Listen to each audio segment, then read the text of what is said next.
obodo nne mụrụ mụ ka anyị zute ndị obodo anyị ndị anyị ji wee biri mmadụ karịrị akarị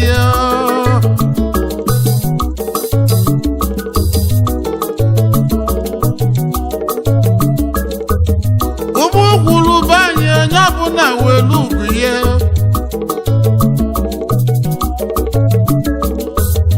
ejela bụ isi ije obi nwanne ka na ya olisa ivaniro ka nwanne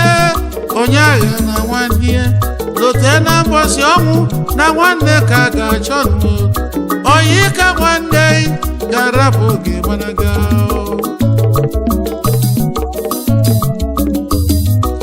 Ukwulu udo na ọṅụ ka anyị ji aga Ukwulu udo na ọṅụ ka anyị ji aga Ukwulu udo na ọṅụ ka anyị ji aga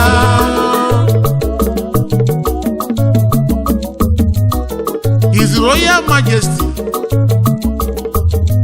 Igwe Peter Oyanwa Ezedike Ukwulu Kingdom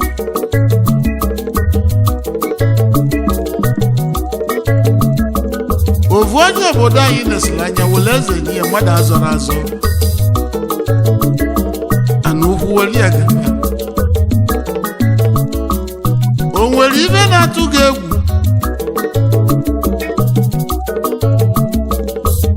His Royal Majesty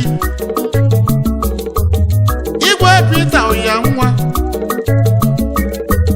ana ukwu ọkpọla nwụ ya nwa mbosi izizi omelora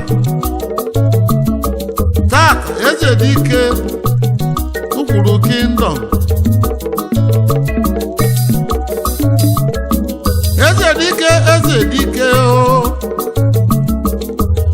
Agbakwu village ka nnabata mmadụ karịrị akarị na Amagu anya gbọva chief Godi si nweze Chukwu bụ eze Managing Director West Point Electronics Nigeria Limited Managing Director Grand Product Nigeria Limited nna m ochie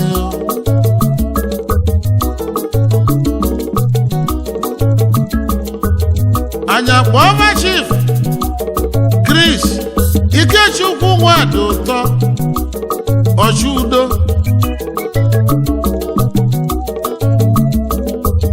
ka ịgbaba President General Ukwulu Town Chief Walter Kavo Udozuo onye mana anaghị chiri Ukwulu gboo ọka ahụ ụzọ ebi ọ dịrị nlozo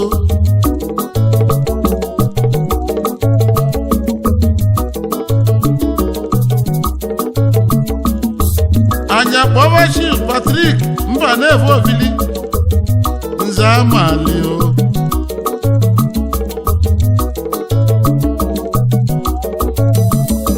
kedu maka Chief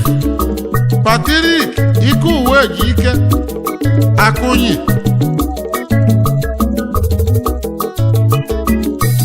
Miyabi na guzo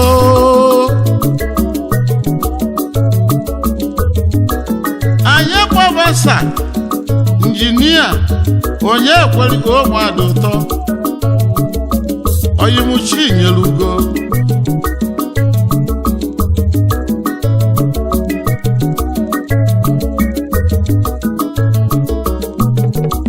Eke George ọdịna nwema nnukwu nwadiana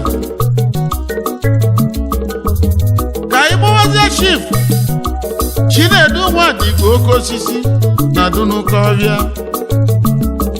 alụsị ego na Malaysia. Chinedu Nwadigwe omenka afụlụ n'anya anya kpọrọ mmadụ kasi Igbanugo Chimelu Eze ọnọ n'Igbo gbuo agụ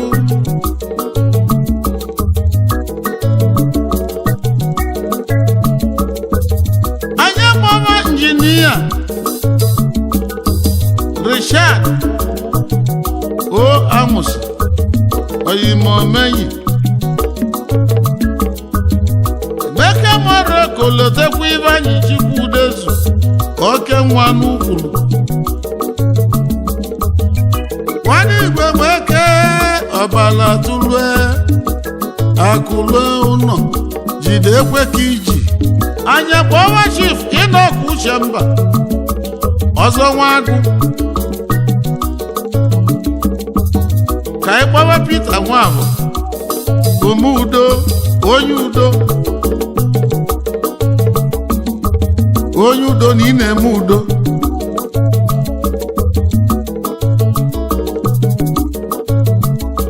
kedu maka Innocent ọzụ ha ịnọ mobil anyị ga-elozozi prọfesọ Chukwuemeka Mbanugo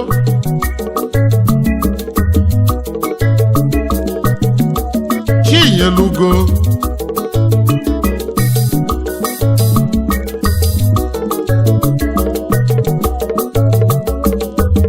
anyaragu amagu bata iru eze agụọ anya kpọwa chairman ndị iru eze agụ Godwin nwanyị gbata ishi ezusiọgụ chairman iru eze agụ ka ịkpọwazie prọfesọ Fidelis Okafọ vice chancellor Odimegwu Ojukwu University n'Igbagharị Amụ ụjọ atụ eziokwu nna m ochie na-emekwe anya kpọmachi Francis Ọgụgụ ha nwaka ibie Big Friend Nigeria Limited ọchịagha ọchịwọ emesieta na ị ga-echi Owele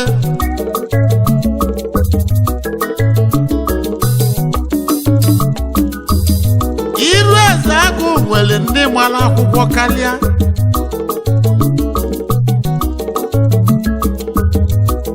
anyị kpọwa CSP Samuel Tafo n'ihe bụ onye polisi ka anyị kpọwazie Chief Ebenezer Okafọ Chidi Ebele n'ihe bi na Bangwa ma nje egwu na Bangwa Ebenezer na-egburu m ewuo anya kpọba nna ma John Akunne ka ịkpọba Samuel Tagbo Sound Electronics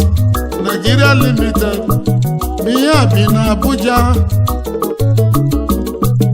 ka anyị kpọba Ọbọdịla Okafọ Ishi Ezude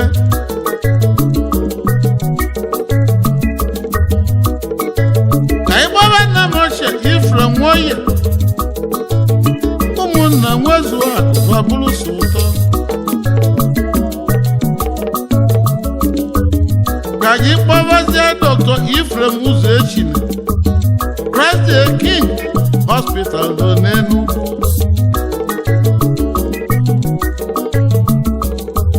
anyị akpọba Dr. Obedi Uzoechina Christ the King Hospital n'Ọnịchado kedụzi maka Dr. Obiora Ekwe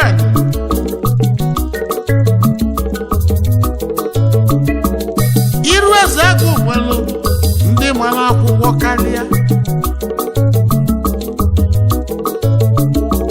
maka na ikwu nne m dị bebe arapụ m iru eze agụ bata etiti village n'ukwu ka ịkpọ Mr. Onyeka Nwoye chairman etiti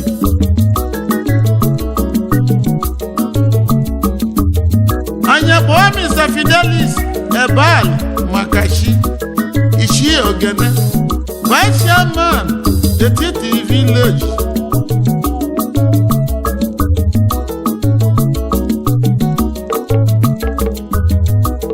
anya jewe na China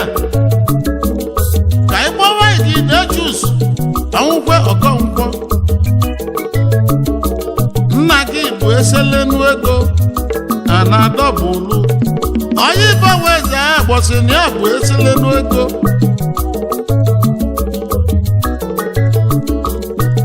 ọnwụkwe Ọkọnkwọ ọnwa n'Eshia ọnwa n'Ukwulu abụọ ezigbo di Chinwendụ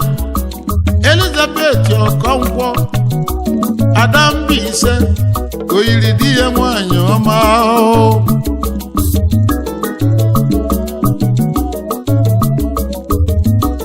oyiri di ya nwanyị ọma welu ugo gị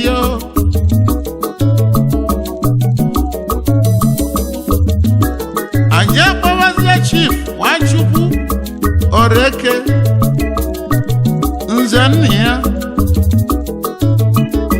ọzọ Nwajia committee member Nwachukwu Oreke Nwachukwu n'ibu onye egwu anyị agbawa Mr. Andrew Nwoye ọma chairman etiti kedu maka Ichie Felix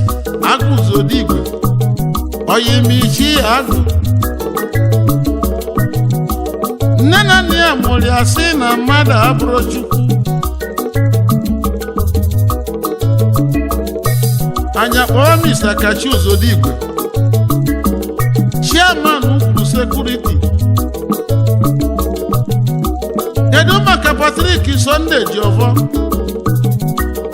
anya ka anya Ọjabụlụma anya kpọọ Mr. Ifeanyi Ọkọnkwọ Chinweta Mezienye Citizen Electronics na Abuja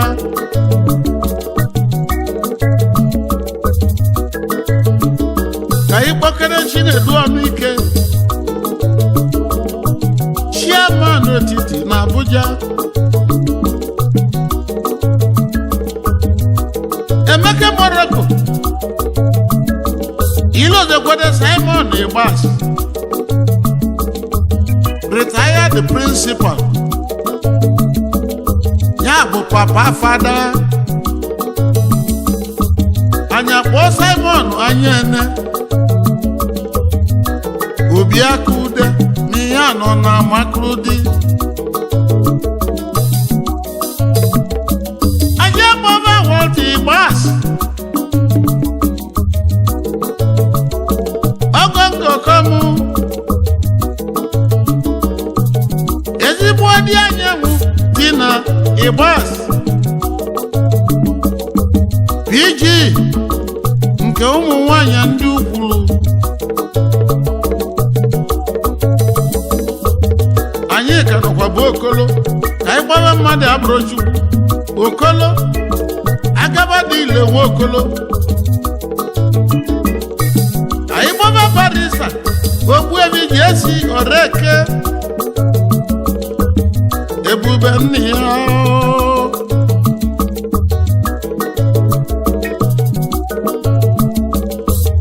aga rapụrụ etiti ka anyị bata Ụmụgama Ụmụgama ka anyị batalụ ọ bụla ebe amụtali Morocco abụ m onye Ụmụgama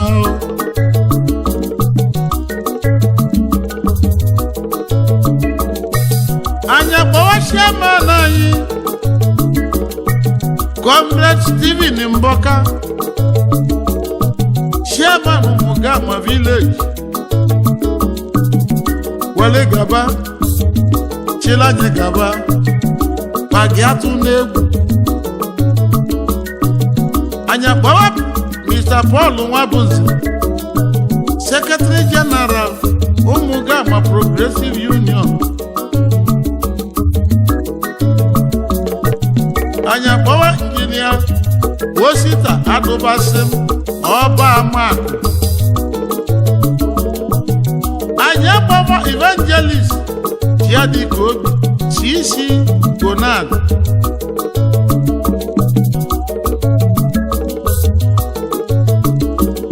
Kaibola Honorable Dr. Donatus Nwabunze ọnọdụ ugo adị ebe mma anya kpọwa Injinia Okoye Peter Topos International Chairman Enuagu Umugama anyị na-ekene Sir Victor Mmadi Agụna kedu Mr. John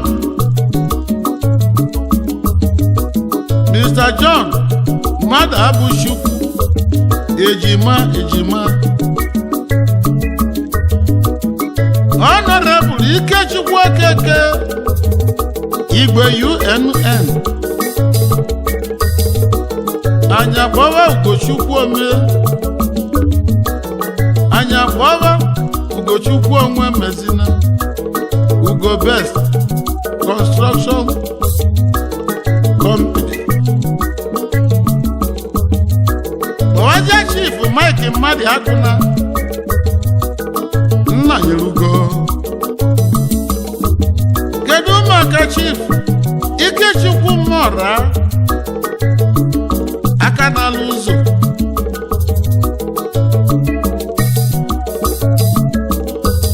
Chief Alụfọ nwanne m aka ekpuchi ọnwa kedu maka ọnwụrụ anụ ahụ chi nwatakwa akụ na be anyị kedu elimu Luke mmadụ Abụrụchukwu Anagụ Alux Lucas International Ukwulakwulugo udona mụ ka anyị ji aga Ukwulakwulugo udona mụ ka anyị ji aga Ukwulakwulugo udona mụ ka anyị ji aga Ukwulakwulugo udona mụ ka anyị ji aga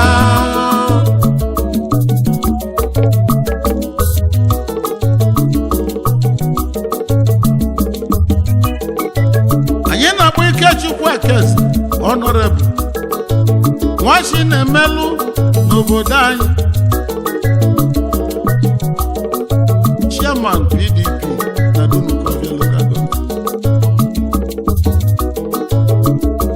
anya kpọwa Sir Christopher Diribe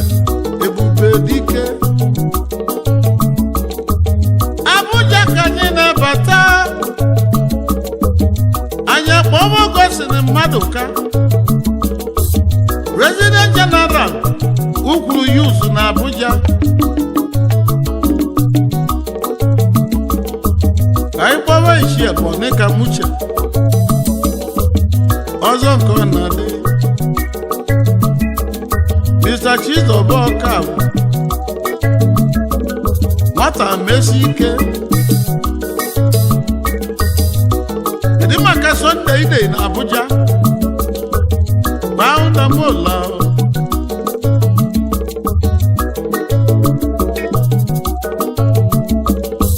onye jere Abuja kenele m Felix Nwakamuche Osuofia Mighty Ventures Nigeria Limited kerekwa n'uti nwa ilegbunemu ọranyele eze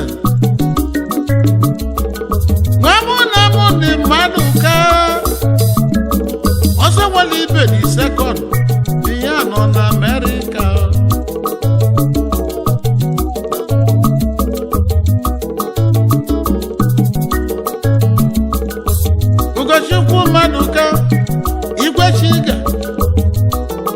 kedu maka Ikechukwu Maduka Ikenga Ukwulu niile Ikenga ndị Igbo na Malaysia Onyedika Chukwu Maduka Ochina nwata na South Africa Arapụ Mugam Batada Be Village Kayikwa chairman ndị Adakwe Chief Ikechukwu Akaf ọzọ Chinemeze chairman Adakwe Village Kayikwa Mr. Chukwujekwu Nwankwo Eze Amaechi Vice chairman Adakwe Agamagusi anya bụ egwu ala ọzọ ọgọ m nwoke Benu Okoye Benu niile nụ oyibo nwanne m bụ oyibo nwunye Benu Okoye ọrụ anya nna ya retired controller na custom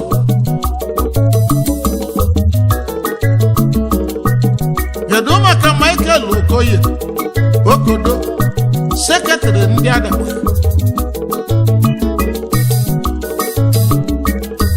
kedu maka Chief Emeka Osita Oshilozu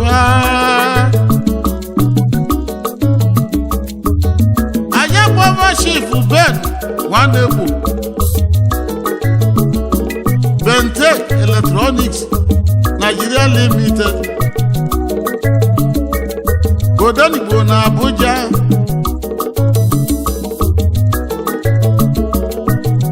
Olumu Chief Osi Eziacha Obi Adada Alụsi ego na Congo Anya Gbava Chief Aaron Chinedu Okoye AC Multiple Nigeria Limited Olumu Chief Christopher Nenu Ejakonobiye Oyemuganiru Anya Gbava Chief Nnamdi Nwayofu Ochina nwata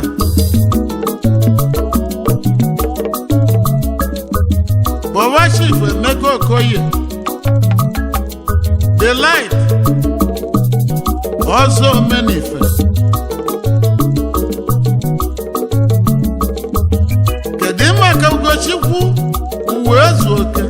Okpole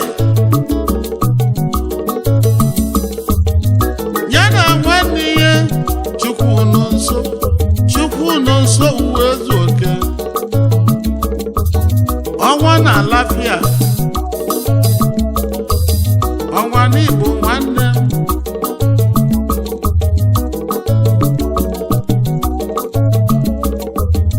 Ukwulu amaka ma udo n'ọgwụ ka anyị ji aga Ukwulu amaka ma udo n'ọgwụ ka anyị ji aga Ukwulu amaka ma udo n'ọgwụ ka anyị ji aga